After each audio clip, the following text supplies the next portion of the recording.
সবাইকে স্বাগত। ভিডিওটিতে দেখতে পাচ্ছেন রৌদ্রোজ্জ্বল আকাশ।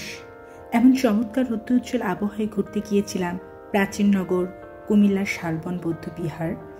আমরা জানি এটি মূলত একটি প্রত্নতাত্ত্বিক স্থান। ইতিহাসকে ছুঁয়ে দেখার ইচ্ছে থেকেই শালবন বিহার দেখতে যাওয়া।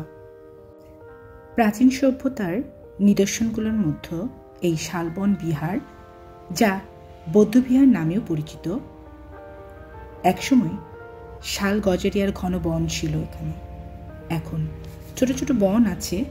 এই বিহারটি পাহাড়পুর বৌদ্ধবিহারের মতো হলেও আকারে ছোট। বিহারটি ঘুরে দেখার এক ফাঁকে ঐতিহাসিক স্থানে ঘোরার স্মৃতিটুকু ধরে রাখার জন্য সেলফি ভিডিও ধারণ করেছিলাম। শালবন বিহারটির একটি প্রবেশ পথ। বিহারটি ঘুরে দেখছিলাম আর নিজের মুঠোফোনে ভালো লাগার কিছু ছবি ও ভিডিও ধারণ করছিলাম। বিহারটি চারপাশে ঘুরে দেখতে দেখতে চোখে পড়ে লম্বা তাল গাছ, যে গাছের দিকে তাকিয়ে নজরে পড়বে বাবুই পাখির বাসা।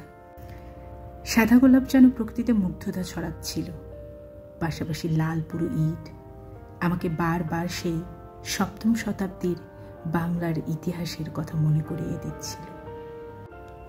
বৌদ্ধ মন্দিরগুলো ঘুরে দেখছিলাম। কেন্দ্রীয় মন্দিরে ঠিক উত্তর পূর্বে ইট ও কাদামাটি দিয়ে নির্মিত দৃষ্টিনন্দন একটি পানির কূপ চোখে পড়ে।